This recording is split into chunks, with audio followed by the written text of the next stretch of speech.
The Courage to be Disliked by Ichiro Kishimi and Fumitake Koga became a best-selling book in Japan and has sold over 10 million copies worldwide for a very good reason. And that reason is it addresses a part of human nature that is one of the most common sources for why people lead unhappy, unfulfilling lives, and how you can rewire your thought patterns to avoid getting caught in these mental traps and societal pressures that typically result in us getting to our 60s and 70s thinking, damn, why did I waste my life doing shit that I didn't want to do? And in this video, I'm going to summarize the 5 most important takeaways from the book. For some background, the format of the book is basically this young guy who's not happy with how his life is going. So he goes to visit a philosopher, and the majority of the book is like a back and forth dialogue between the young guy and the philosopher. And the philosopher is actually based on a real person, a 19th century Austrian psychiatrist by the name of Alfred Adler.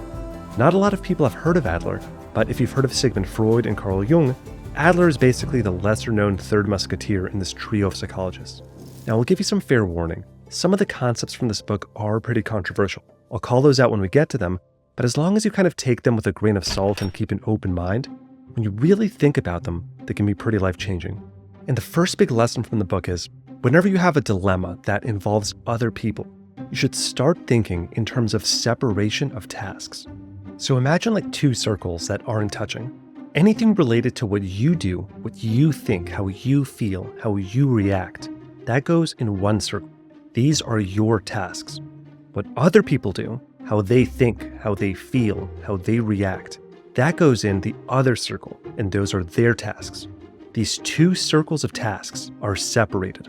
You are 100% responsible for all the tasks in your circle, and, this is the important part, you are 0% responsible for all the tasks in the other circle.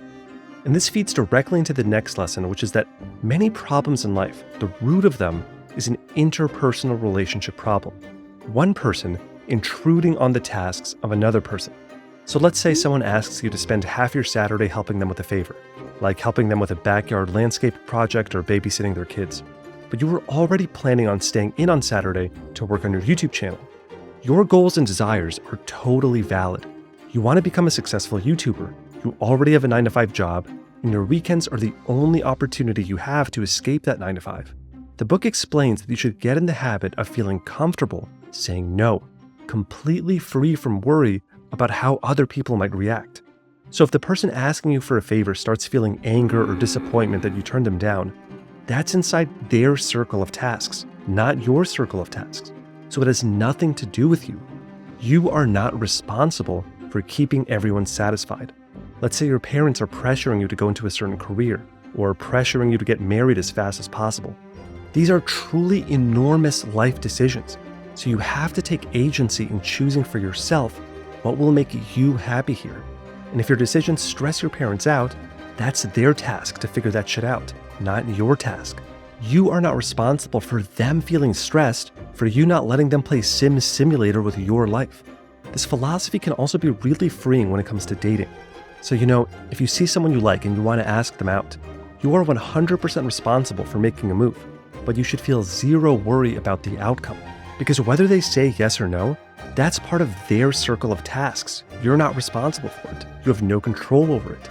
You've done all you can do, which is ask them out. And this ties directly to the next lesson, which is that you are actually creating emotions to suit your own goals, which is contrary to the popular idea that people are often controlled by their emotions. I know this is a pretty tricky one to wrap your mind around, but the book uses these good examples. Let's say a mom and her daughter are arguing about something, and the mom just starts screaming at her daughter, and in the middle of the argument, the phone rings and it's someone from work. Immediately, with a snap of a finger, the mom's voice changes to a very polite tone while she talks to her colleague for a few minutes. The book argues that you can't say the mom's emotions caused her to yell and scream, because if that were the case, she wouldn't be able to immediately change tone in less than a second when someone from work called her. Instead, the book says that the mom had a goal of making her daughter submit, and fabricated the emotion of anger to allow her to scream to try and achieve that goal. If she had the ability to instantly control her tone when someone else entered the picture, she also has the ability to control her tone and speak calmly with her daughter. The same thing with if you're at a restaurant and a waiter spills coffee on you. You might start yelling at him out of anger, but you can't say that it's because your emotions got the best of you, because you were able to control yourself by not picking up the knife on your table and hurling it at him. The book again argues here that you likely had a goal of making the waiter feel as uncomfortable as he made you feel, and so you fabricated the emotion of anger to allow you to shout at him.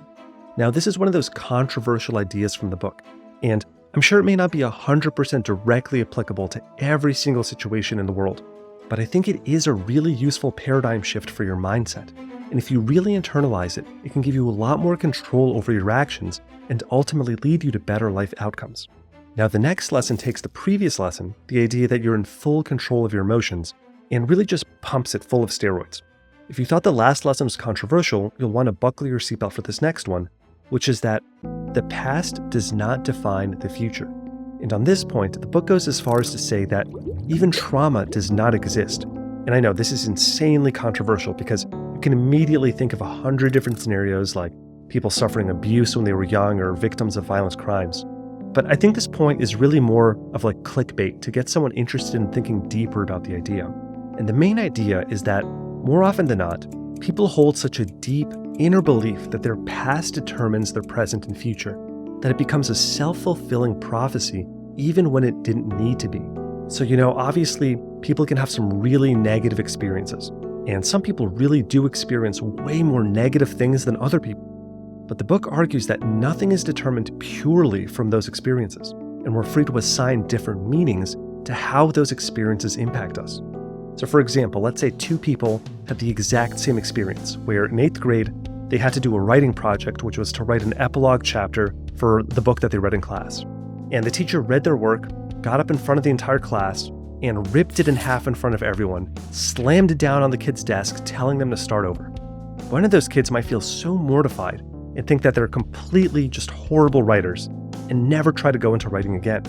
But the other kid might take that experience and think, well, that was weird. Clearly that teacher has some, perhaps unresolved trauma of her own.